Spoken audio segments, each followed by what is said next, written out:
Olá pessoal, boa noite a todos e a todas aí. Saudações acadêmicas, professor Rangel e também para todos que estão aí. Aqui quem fala então é o professor Dr. Juliano. Estamos aqui no nosso encontro online da semana 7. Estou junto aqui com o professor Rangel também, com a sua turma e com a minha turma de Introdução à Filosofia. E vamos falar aí sobre alguns temas relevantes que nos acompanham aí, tem nos acompanhado a partir da semana 5 principalmente, que são alguns temas pertinentes a uma área da filosofia que a gente chama de antropologia filosófica, né? E dessa área a gente tenta ir adequando, né, os nossos estudos aqui de introdução à filosofia, a nossa ATP, que, que fala muito sobre uma meditação, sobre a própria existência acadêmica e profissional. Então, é sobre isso que a gente vai falar hoje, pessoal. Vamos falar sobre esses pensadores que nos aproximam um pouco da antropologia filosófica, pelo menos a partir da semana 5, né, da, da nossa disciplina. Então, vou compartilhar aqui uma apresentação com vocês.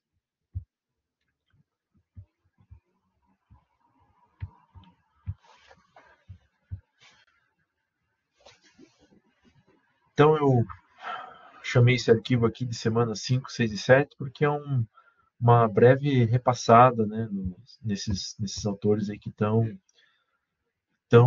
estão presentes aí na nossa disciplina, que vão estar presentes também na nossa avaliação final e todas as atividades, de certa forma, da nossa disciplina, tá, pessoal? Mas eu chamei esse encontro aqui de semana 5, 6 e 7 porque é um repassar sobre essas semanas propriamente ditas, tá? Bom, e o que a gente vai falar, né? Então a gente vai falar um pouco sobre o que é antropologia filosófica, né? Principalmente nessa relação do ser humano com a liberdade, né? A liberdade é um tema que perpassa tanto o Michel de Montaigne, né, quando fala da finitude, perpassa tanto a obra do Kant, principalmente a obra do Kant, que fala muito sobre a liberdade e a autonomia, e vamos falar também um pouco sobre a antropologia filosófica do Jean-Paul Sartre, né? São três momentos bem distintos da filosofia, né, pessoal? O Michel Montaigne está escrevendo ali no início da modernidade, né? O Kant está escrevendo, produzindo sua obra ali no, digamos assim, perdão, no auge do iluminismo, né? E o Sartre mais recentemente, no século XX, né? Na corrente existencialista e toda essa loucura que foi o século XX, né, em termos de produção de conhecimento, em termos de repensar da humanidade, né? Então, enfim, são visões diferentes, mas que apontam para um mesmo lugar, que é exatamente esse pensar sobre a liberdade humana, sobre essa condição humana, né? Sobre essa autonomia, finitude e liberdade humana. Bom, primeira coisa então que eu gostaria de falar é sobre os temas que iniciam ele na semana 8, na semana 5, perdão, é o tema da antropologia filosófica, tá? Antropologia, vocês devem saber, é uma área do estudo que versa sobre o ser humano, né? Então, anthropos, né, logos, né, fazer um raciocínio, um logos sobre o anthropos, né, que basicamente é o homem. Então, essa antropologia, que é um olhar racional sobre o ser humano, ela que é um olhar racional, histórico sobre o ser humano, ela se torna filosófica quando ela pensa o ser humano a partir da ótica da filosofia. Ou seja, é a definição que a filosofia dá para o ser humano. E as várias definições que a filosofia dá para o ser humano, desde que a filosofia se descobriu como filosofia lá no período pré-socrático, até nos filósofos mais, digamos assim, importantes para o desenvolvimento da história ocidental, que é a antropologia filosófica, então, que é o estudo da filosofia acerca do ser humano, né? E aqui, em especial, na nossa disciplina, como a gente fala de um assunto específico, né, que, que, que é esse pensar nosso sobre o acadêmico profissional, sobre a própria condição do estudo, né, sobre a nossa vida de estudante, é pensar um pouco sobre a liberdade humana, tá? Então, Em resumo da ópera, a antropologia filosófica é uma área da filosofia que versa sobre o ser humano, que define os limites do que é ser humano, e aqui em especial em conjunto com a definição de liberdade, que é algo que nos toca de forma mais sensível aqui nessa disciplina. Bom, o primeiro autor então que eu gostaria de comentar um pouco, que vocês leram lá na semana 5, trazendo o assunto da finitude, é um pensador francês, né, do início do século XVI, chamado Michel de Montaigne. Né? Ele foi um pensador, jurista, político, filósofo, escritor. Ele foi um pensador representante da corrente cética, né? Que é uma corrente que nasce lá no período, digamos assim, grego pós-Alexandre o Grande, né? Então, um período ali, os terceiros, 3 séculos antes de Cristo, mais ou menos, né? E esse período influenciou muito o Michel de Montaigne, né? Esse ceticismo grego antigo, e ele vai então ser considerado um pensador cético, porém humanista, né? A gente está aí no período ali do final do Renascimento, né? Então, o Michel de Montaigne ele pega também essa digamos assim, esse período da humanidade, né? E apresenta sua obra, né? Então, como filósofo, como político, tudo mais. Em especial, aqui, ó, talvez a palavra inventor seja meio forte demais, mas ele é dos, digamos assim, as figuras históricas que mais desenvolve esse gênero de escrita, que é o ensaio pessoal, né? Ou seja, esse ensaio narrativo que a gente faz sobre a nossa própria existência, sobre a nossa vida, bem parecido com o que vocês fazem aqui nessa disciplina, ou vão fazer, estão fazendo quando forem entregar a ATP, que é esse pensar sobre si mesmo, mas através desse pensar sobre si mesmo, uma genialidade de escrita, né? Uma fluidez, uma capacidade de toques de subjetividade alcançar os outros seres humanos que estão ali contemplando aquela obra. Né? Então, ele foi um grande desenvolvedor desse ensaio pessoal. Né? Ele foi um dos pensadores da monarquia francesa, né? Ele era nobre por nascimento, então incorporou esse humanismo no Renascimento. Né? Dentro da obra do Montaigne que nos atrai aqui, nos interessa, é o tema que ele desenvolve sobre a questão da finitude, né? Ou seja, a condição de que todos algum dia vão morrer, né?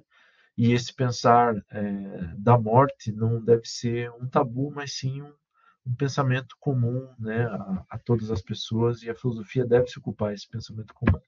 Bom, o que nos diz o Montaigne, né, no nosso material, na obra dele, nos ensaios, né, tão famosos do Michel de Montaigne? Nos diz o Montaigne sobre a morte. A morte é o fim de nossa caminhada, é o objeto necessário de nossa mira. Se nos apavora, como é possível dar um passo à frente sem ser tomado pela ansiedade? Né?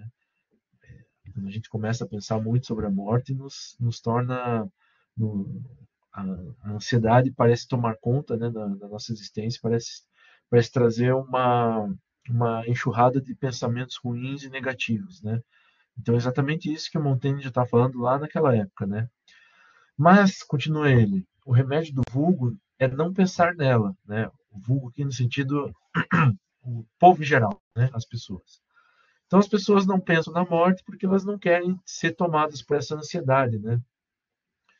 Termina Montaigne nessa citação aqui. Mas de que estupidez brutal pode vir cegueira tão grosseira? Ou seja, a gente não pode fechar os olhos para uma coisa tão inevitável como a própria vida, né?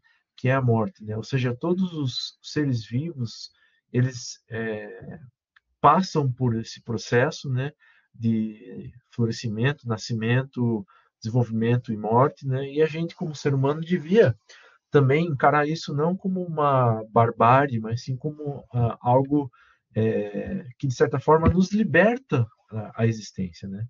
Então, o Montaigne vai falar exatamente isso, que a morte, de certa maneira, ela liberta, porque pensar na morte nos faz pensar de maneira positiva, frutífera e filosófica, digamos assim, ela tira essa capa de ansiedade do pensamento sobre a morte e nos prepara exatamente para a morte, né? Uma vida plena se preparando para a morte, né? E o Montaigne, ele não tira essas ideias do nada, né? Ele, como eu disse, ele era muito leitor do período cético da filosofia helenística, né? Como a gente coloca no tempo histórico, ou seja, é o período da filosofia é, que colhe os frutos dessa conquista de Alexandre Magno, quase todo mundo conhecido na época, né? O Alexandre o Grande, colocando o grego como uma língua oficial, né? Então, surgem várias filosofias, vários pensamentos orientais incorporados nessa filosofia ocidental grega, né? E o Montaigne bebe muito dessa influência grega helenística, né? Ele foi influenciado então pelo epicurismo, que é uma corrente desse período histórico. Foi influenciado por Lucrécio, que é um pensador epicurista dentro já do universo romano, né? Lucrécio que escreveu muito sobre a felicidade, né? Que escreveu sobre, que escreveu sendo contrário a esse medo da morte, né? O Montaigne também foi muito influenciado pelo Cícero, que é um pensador e escritor romano, também da antiguidade, né? Que argumentava também que a gente não deve temer a morte, ou seja, ele pega vários, ele compõe várias ideias, né, do pensamento antigo para trazer essa, esse pensamento tão importante sobre a finitude e sobre a morte. Né? Então, a finitude foi objeto do interesse do Montaigne, né, que assim como Sócrates, né, Sócrates já havia sustentado isso aí também, Sócrates, o pensador grego ateniense, né?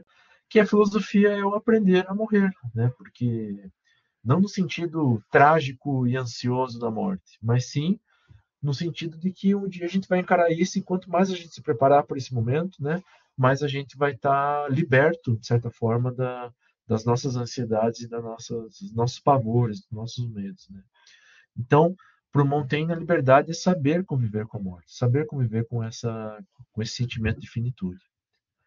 Então, sobre o Montaigne, pessoal, esse aqui, né, claro, super resumo da ópera, né? Mas é mais ou menos isso que norteia os nossos estudos aqui no Montaigne, principalmente na nossa disciplina, né? Essa ideia de finitude, essa ideia de tirar uma certa sabedoria do processo de nascer, viver, é, prosperar e um dia encarar a morte, né? Numa semana que a gente encarou algumas mortes, né? Assim, que tocam, né, as pessoas, como por exemplo, né, do Papa Francisco, enfim, todo mundo de certa maneira lidou ou lida com a morte em algum momento, né? E a gente tem que aprender a lidar com isso, né? Porque faz parte do processo de compreender o que é a vida e a liberdade humana. Alguém tem algum comentário sobre o Montaigne? Quer fazer alguma. Não precisa ser uma dúvida necessariamente, né? Mas pode ser algum comentário, quer trazer alguma coisa? Fique à vontade. Eu gostaria de entender a associação desse filósofo com o tema antropologia e cultura. Desculpa assim, a ignorância, mas o que ele representaria para as questões de antropologia e vice-versa? Teria alguma associação que a gente pudesse fazer um link de pensamentos? Se eu bem entendi o que você está perguntando, Lucilene, se diz antropologia filosófica, né? Que é Isso, o tema isso. geral aqui, né? O Mas tema tudo geral bem, cultura também. A ideia da antropologia filosófica aqui no Montaigne está ligado à definição do ser humano como um ser que tem que contemplar a finitude, tem que entender a finitude e como esse pensar sobre a finitude faz parte da natureza humana também. Define o ser humano, né? Define a liberdade humana. Então é mais ou menos esse sentido, sabe? Assim, pensar Assim, uma das essências do ser humano, né? E trazendo então a antropologia, que é a definição do ser humano, com essa finitude, com esse pensar sobre a finitude. Quanto mais a gente pensa sobre a finitude, mais a gente é livre, de certa maneira, segundo Montaigne. Não sei se é mais ou menos isso que você queria saber. Sim, sim, mais ou menos isso, assim, de questão de cultura também, finitude e cultura, como os povos viram isso ao longo dos séculos, Também, né? como, Sim, sim. como era visto na época. Então, é interessante, né, fazer essas associações. Obrigada. Sim, oh, eu que agradeço. Inclusive, você me lembrou uma coisa assim, esses pensadores que influenciaram Montaigne lá na Grécia Antiga, encaravam a morte muitas vezes como um processo glorioso mesmo, né? A morte culminava, por exemplo, a morte do Alexandre o Grande com 33 anos, 32 anos, 33, não é uma tristeza de certa maneira, mas é uma morte encarada como uma glória da pessoa em vida, né? Fato Então, épico, né? Um fato épico. exatamente. Então, Eram muitas lutas, né? sim. E como a morte tem outra representação, né, nesse contexto. Não é um luto, né? Claro, tem um momento de luto, né? Mas é um momento muito mais de exaltar a vida de dada pessoa, né? É o que a gente está vendo, por exemplo, com o Papa Francisco, né? Tem a questão Sim, da tristeza da morte, que é um representante, né? Uma pessoa que fez o bem a vida inteira, mas tem um legado que se exalta, né? E que se retoma sempre, que é o que vai talvez o que vai permanecer, né? Então esse sentimento da morte, digamos assim, do luto propriamente dito, ele passa depois de um certo tempo e o que fica é a obra da pessoa, né? Tanto exatamente. uma obra monumental, mas como uma pessoa que só fez o bem na vida, como qualquer uma pessoa comum, né? Então é nesse sentido. Exatamente. É, assim, Valeu, associando a Lucilene. Ah, finitude, também a questão dos pacientes e tem agora né, o cuidado especial, um cuidado que, né, aham, se visualiza a morte como iminente, então são os cuidados paliativos, né, não se foge dessa possibilidade, então vai tratar do paciente da melhor maneira possível, de acordo com a condição dele. Então, os exatamente, tempos também. atuais, É. assim, associando. Mas é isso, não Sim, quero atrapalhar muito. não, não atrapalhou não, acrescentou bastante. Muito obrigado, tá? A Michelle está Obrigada. colocando aqui no... Valeu, valeu. A Michelle está colocando aqui no chat também. Eu achei o conceito filosófico de Montaigne muito atual, né, acerca da vida, né? Será que estamos vivendo, sobrevivendo ou simplesmente existindo, né? Nossa existência tem fim, se tem fim, o que estamos fazendo no meio de tudo isso? É exatamente isso que o Montaigne está falando. Parar, pensar em tudo isso, né, enfim, contemplar a vida de uma forma mais crítica e cuidadosa, né, sobre os caminhos que a gente está tomando. Bom, então vamos seguir aqui, pessoal. Na semana 6, vocês se depararam com esse pensador aqui que na filosofia é tido como um dos grandes, maiores de todos, né? Porque, claro, isso é sempre uma opinião, né? De leitor, de estudioso, né? Mas o Kant, assim, é meio que é um certo consenso dizer que ele foi um pensador, assim, que mudou muito os rumos, né? Da, e como a filosofia se desenvolveu, né? Principalmente na questão da ética, na questão daquilo que a gente chama de teoria do conhecimento, e também na antropologia filosófica, né? Na definição daquilo que é ser humano, porque o Kant também definiu muito bem o que era o ser humano e o papel do ser humano em sua relação com a liberdade, tá?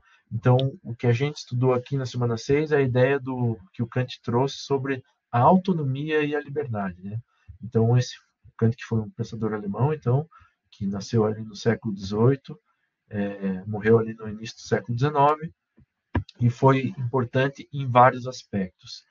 Naquilo que tange aqui o que a gente tá esboçando sobre a antropologia filosófica, né?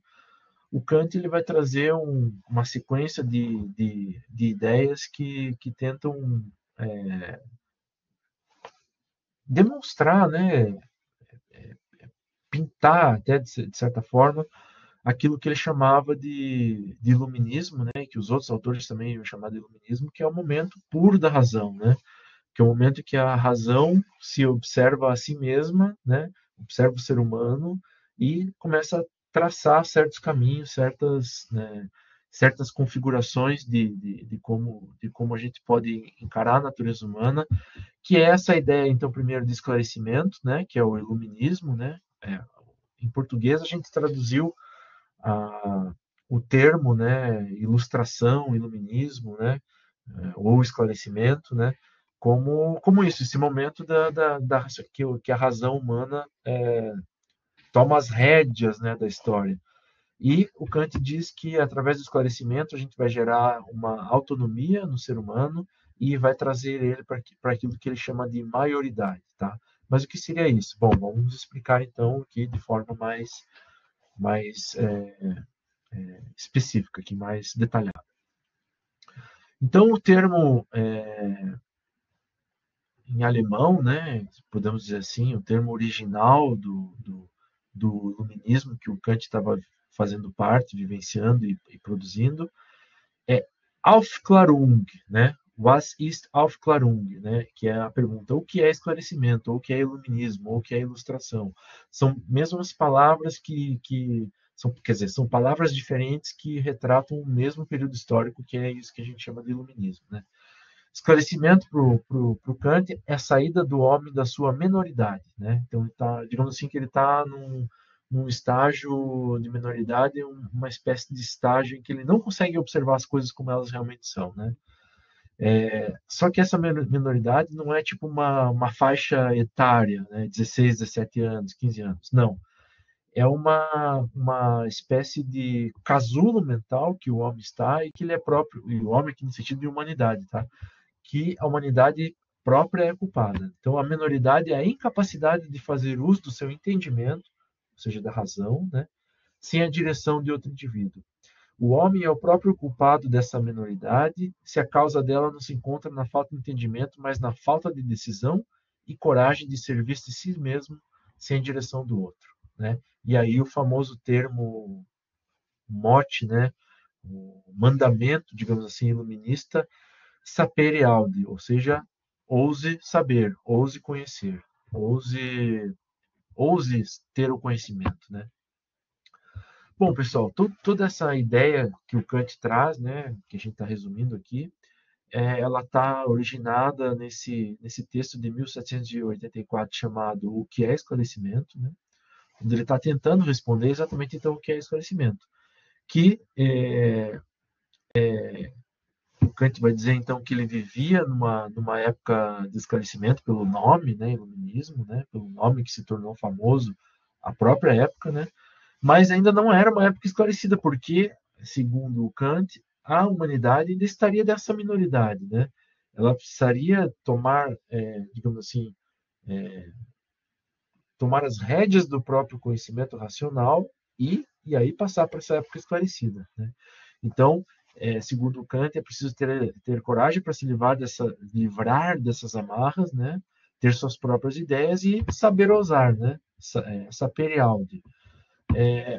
E para isso, né, o Kant traz uma diferenciação entre aquilo que é a heteronomia e a autonomia. A autonomia é o que todos buscam, né?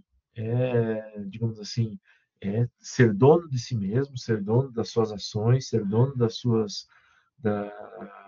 sua vontade, digamos assim, né? Que é o contrário da heteronomia. Heteronomia é quando você obedece a leis exteriores. E não somente no sentido de uma constituição, de um código penal, né? Leis exteriores a você mesmo, né? Segundo Kant, a gente tinha e ainda temos, né?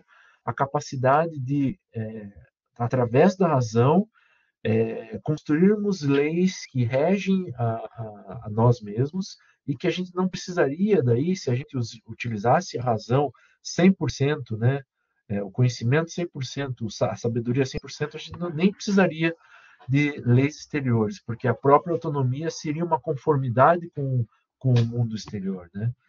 Claro, estou dando aqui um super resumo da ópera, né, pessoal? Então ele contrapõe essa heteronomia, autonomia com a minoridade versus a maioridade. Então, a minoridade, que é o que a gente deve sair, né, é a condição do indivíduo que permanece nessa autonomia. Ele permanece escutando somente o que os outros falam e mandam e faz aquilo, né, que as leis exteriores controlam, e o indivíduo está aqui num momento de preguiça e covardia, né? Já a maioridade, que isso que o Kant, talvez seja o mundo ideal do Kant, não sabemos, né? Mas o que ele pregava, né, é essa condição de autonomia, né? É simplesmente fazer uso da própria razão. Então, o Kant vai falar que que, que o uso público, seja na praça pública, né, hoje seria, sei lá, o campo das redes sociais, do debate público de ideias, né, deve ser sempre livre e sempre tendo como pressuposto esse esclarecimento, essa razão, né? A razão, então, realiza o esclarecimento, pois ela nos traz a autonomia, né? Ela nos faz agirmos por nós mesmos, né? Dentro de nós tem uma lei pulsando, que é a lei das leis, a maior lei de todas, segundo Kant, né? Que é essa racionalidade. Então, razão é liberdade exatamente por tirar o ser humano dessa minoridade, por trazer a autonomia para o ser humano, tá? Claro, pessoal, isso que o Kant está chamando de razão é um processo assim, daria para a gente fazer aqui 10 encontros online só para falar o que é razão para Kant, né? Porque é uma coisa muito simples, mas ela tem uma série de derivações complexas, né? Mas basicamente é a ideia de que se a gente age sempre através de uma certa racionalidade, a gente vai conseguir chegar a uma autonomia, por mais que ela não chegue num primeiro momento, mas com o exercício e a utilização da razão, um dia ela chegaria, e a gente chegaria a essa autonomia. A gente já chegou a essa autonomia? Acredito que ainda não, né? Segundo o que o Kant falava e pregava, né? Mas ele deu, de certa forma, os pilares para como a gente poderia chegar lá. Tanto é que a gente vive uma espécie de iluminismo ainda, né? A gente crê na razão, a gente crê na clareza de ideias, a gente crê na ciência, por mais que tenha essa crise de identidade na crença da ciência no mundo de hoje, mas a gente tem uma dor de cabeça, a gente toma um remédio ainda, né? A gente tem algum problema, a gente vai para o hospital, a gente acredita na medicina, a gente acredita no poder dos fármacos que estão sendo pesquisados e melhorados nas mais variadas laboratórios e indústrias farmacêuticas por aí, por enquanto, a gente acredita, né? Por mais que em certos momentos a gente duvide um pouco, mas a gente ainda está com cólica, toma um analgésico, enfim, com qualquer problema, a gente apela ainda para a ciência, né? A ciência ainda é o nosso guia racional de todas as coisas, mas é, é isso que o Kant está querendo dizer, tentando colocar para a gente, né? Tem um comentário aqui no chat, né, da Michelle ainda, Juliano, trazendo para os dias de hoje, quando o Kant propõe que deixemos de ser tutelados por outros, como os 7Ps, você acredita que nos dias atuais a falta de autonomia ainda está relacionada com a falta de conhecimento? Totalmente, né? Tem uma. E não somente a falta de autonomia, assim, no sentido de a pessoa tem preguiça de pensar, né? Mas enquanto a gente ainda tiver fome no mundo, enquanto a gente ainda tiver pessoas que vão dormir pensando como que elas vão conseguir água potável no dia seguinte e conseguir simplesmente sobreviver, né? A gente ainda, com certeza, a gente está na falta da autonomia, com certeza, porque é que a gente vive num país, né? De certa forma, a gente melhorou muito nas últimas décadas, assim, em termos de um mínimo, né, da subsistência humana. Mas existem lugares no mundo, pessoal, né, principalmente no continente africano, que a batalha é pela comida, pela água potável, né, por não morrer com alguma doença, exatamente por falta de saneamento básico e tudo mais, né. Então a gente está muito longe ainda dessa autonomia, tanto no sentido da subsistência, quanto no sentido de uma certa preguiça mental também, né, de encarar as coisas às vezes como elas são, né. Então respondendo a tua questão, acho que sim, a gente está bem longe disso, né? Por mais que a humanidade dê seus passinhos para frente, né? Ela dá vários passos para trás, né? Então, o Kant talvez falasse nesse sentido. Alguém mais tem alguma quer trocar alguma ideia sobre Kant? Quer fazer algum apontamento, alguma dúvida? Antes da gente entrar no último pensador aqui, né? No Sartre.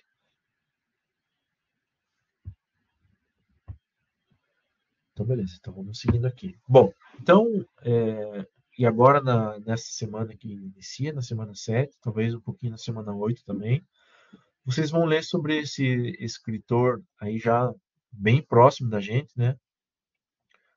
Estou fazendo. Nossa, dia 15, né? Acabaram de fazer, então, 44 anos da morte do Sartre, né? Então, foi um filósofo bem pop, né? No sentido. Isso que a gente tem hoje em dia, por exemplo, né? Desses pensadores, professores que estão aí direto nas redes sociais falando alguma coisa. O Sartre ele explorou bem no período dele, né? Ele fez muito programa de televisão, muitas entrevistas no rádio, que era, né, as mídias sociais da época dele, né? Participou ativamente do cinema, de certa maneira, né? Então esse é o Jean-Paul Sartre. Jean-Paul Sartre é um pensador aí francês do século XX, né? Um dos fundadores do existencialismo, né? E um dos pensadores mais influentes aí do século passado. E o que o Sartre tem para nos trazer sobre a liberdade e a antropologia filosófica, né? Sobre a definição do ser humano? Bom, talvez aquele que seja o principal texto do Sartre é esse texto aí, um texto bem. Indico para vocês a leitura, o dia que vocês tiverem um tempo para fazer uma leitura mais tranquila, assim, sem o peso, né, digamos assim, da máquina, da academia, de fazer trabalho, se preparar para a prova e tudo mais. Mas nas férias, né, se quiserem pegar um texto bem leve, quer dizer, não é tão leve assim, mas em termos filosóficos não é tão pesado, né, porque é uma linguagem mais cotidiana, digamos assim. Esse texto aí do Jean-Paul Sartre, O Existencialismo é o Humanismo, é super indicado, né? E nesse texto, né, ele fala sobre, exatamente tentando exemplificar como o existencialismo que ele está criando como corrente filosófica é sim o humanismo. Ele vai falar muito sobre a liberdade, sobre as atitudes humanas, sobre os caminhos que o ser humano busca, né? Então, uma citação aqui do Sartre, né, que está aqui na tela para vocês. A minha escolha envolve a humanidade inteira. Ou seja, quando cada um de vocês escolhe, está escolhendo não somente por vocês, mas por toda a humanidade, né? Em que sentido? Né? No sentido que a gente acaba sendo o exemplo para outras pessoas, né? A gente acaba sendo um certo guia de responsabilidade, principalmente para as pessoas que estão no nosso entorno, né, para os nossos filhos, nossos familiares, nossos amigos, né? Então, quando a gente escolhe agir de certa maneira, a gente está escolhendo agir por toda a humanidade, né? E se eu quero algo mais individual, como diz o Sartre aqui, né? Casar-me, ter filhos, embora esse casamento dependa também da minha situação, ou da minha paixão, ou do meu desejo, com isso eu estou envolvendo não apenas a mim mesmo, mas toda a humanidade na prática da monogamia, por exemplo, né? Assim, sou responsável por mim e por todos e crio uma determinada imagem do homem, em termos de humanidade, né? Que escolho ser. Ao escolher a mim, estou escolhendo o homem, estou escolhendo a humanidade, tá? Então, o Sartre está trazendo, pessoal, a ideia essencial de que pelo fato, né, isso segundo o Sartre, né, a gente aqui não estou entrando digamos assim, na fé pessoal de cada um de vocês, mas o Sartre ele era ateu, né, e sendo ateu ele trazia digamos assim, esse encadeamento de argumentação filosófica. Bom, se não existe Deus, né, e não existe, digamos assim, algo que define o ser humano, ou seja, algo que criou o ser humano se cria, então, a cada momento, né? A cada passo que a gente dá, a gente mesmo está se criando. E não é condicionado por nenhuma causa inicial ou uma causa final dos nossos atos, né? Então, uma escolha do indivíduo é sempre uma escolha do próprio indivíduo. Não é uma escolha de Deus, não é uma escolha de uma causa inicial, uma causa final, mas é uma escolha da própria pessoa, né? E se o indivíduo está escolhendo a todo momento, né? E se o indivíduo está escolhendo interfere nas escolhas das outras pessoas que estão escolhendo também, então não há uma forma da gente não escolher a todo momento. A gente está sempre escolhendo e a gente sempre tem que escolher certo, de certa maneira, porque a gente está sendo exemplo para outras pessoas. Então, daí a grande definição do Sartre, né, de que liberdade é responsabilidade, porque a todo momento a gente está escolhendo por nós e por toda a humanidade de forma geral, né? Então, por isso que o Sartre é tão importante, assim, como um pensador da liberdade humana, e um pensador também da antropologia filosófica, né? É, alguém tem alguma questão ainda? Eu sei, acho que o Sartre a gente começou a leitura essa semana, mas alguém tem alguma questão, algum comentário a fazer sobre o Sartre ou sobre qualquer outra coisa que esteja interessado em fazer nesse momento aí? Não, né? Pode ser sobre os outros textos também, uma consideração aí. Tá aberta a palavra para vocês aí, pessoal, nesse finalzinho aí de tempo que a gente tem.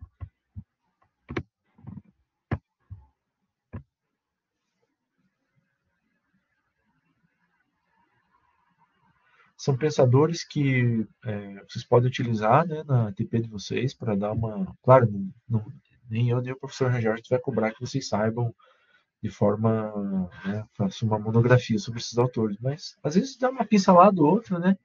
Assim como o Kant falava sobre a autonomia, né, e sobre o uso da razão, como Montaigne tratou da finitude de certas questões, né? Acho que seria legal, pessoal, né? Enfim, ó, o Daniel tem uma dúvida aqui. Boa noite, professor. Tentei mandar um file com a gente, mas está dando erro. O checkpoint da ATP na semana 4 tem que colocar perguntas, respostas para a vida universitária. O checkpoint não necessariamente, Daniel. Você pode fazer assim, né? Mas não necessariamente precisa ser assim. Você pode fazer da maneira que você quiser responder lá, tá? Então, não precisa ser assim, né? Você pode guardar aquilo que você acredita ser as respostas finalizadas da TP, né? Para a própria TP, e fazer o checkpoint enfim, de outra maneira, tá? Mas não necessariamente precisa assim, tá? Pode ser assim, mas não necessariamente precisa ser assim. De nada. É isso aí, professor Rangel. É bom a gente, né, trazer para argumentar mais, fundamentar mais, né, o nosso trabalho. Então, acho importante isso também. Alguém mais tem alguma consideração? A Brenda aqui sobre a ATP, prof. Podemos usar outros filósofos que também é do meu conhecimento fora do estudo? Com certeza. Não só pode, como deve, tá? Né? Você estudou algum outro pensador fora aqui da nossa disciplina, em algum outro momento da vida, pode trazer que a gente fica bem feliz que vocês tragam e fundamentem melhor, né, a ATP de vocês. Então, com certeza, tá, Brenda? Pode trazer sim.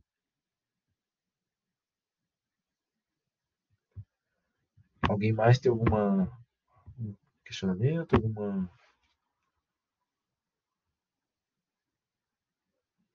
Opa, legal, legal. Aí, ó, Rangel, a Michelle está exaltando aí teu texto do blog, e disse que foi muito legal. Depois eu quero ler esse texto. Depois me passa então, Rangel.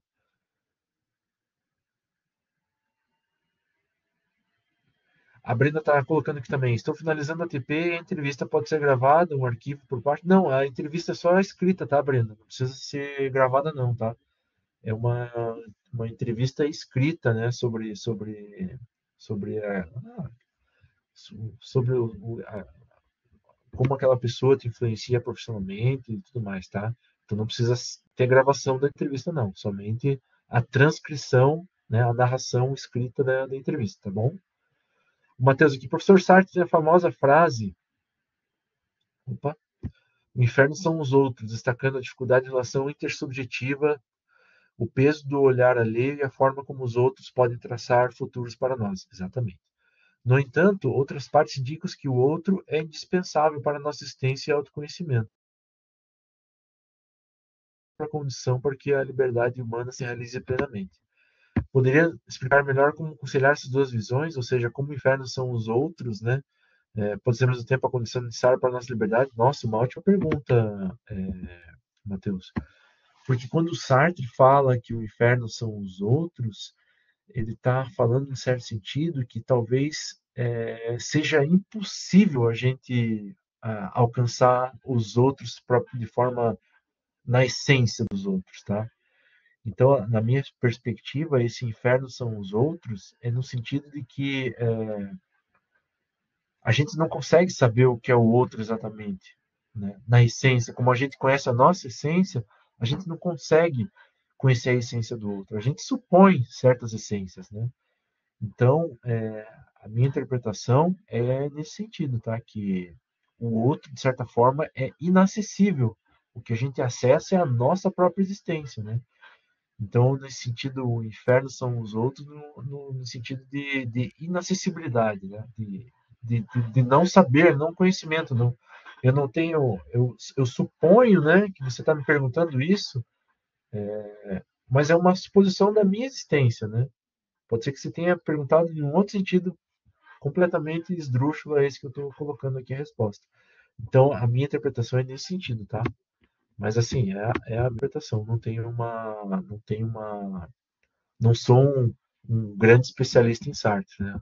Tento traduzir o básico aqui para vocês, né, nesse sentido, tá bom? Espero ter ajudado aí, Matheus. Andrei, ou Andrei, né? Boa noite, prof. Tudo bem? Para as ATPs, podemos colocar, por exemplo, a visão do pensador sobre o assunto e depois relacionado ao ATP? Pode sim. Por exemplo, explicar o essencialismo para Sartre. Opa! Por exemplo, explicar o essencialismo para Sartre de forma breve e depois relacionar sobre a questão do ATP? Pode fazer assim, André. Pode fazer.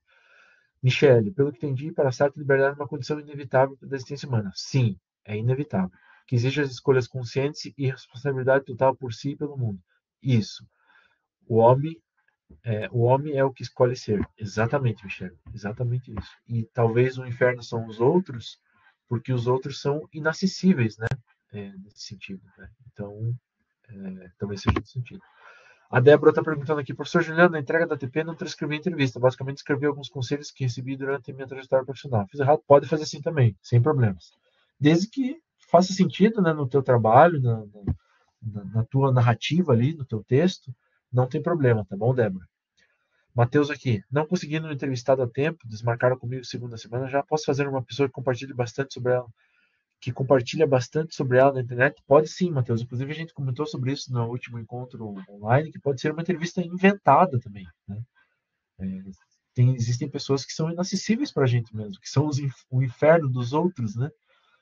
Mas você pode, às vezes, de tanto que você conhece, através da biografia dessa pessoa, você pode, digamos assim, inventar uma entrevista, desde que faça sentido com aquilo que você está escrevendo, tá? Então, sem problemas nesse sentido.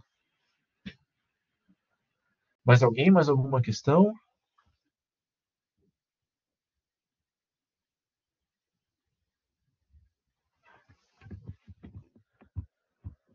Então, pessoal, vamos finalizando por aqui.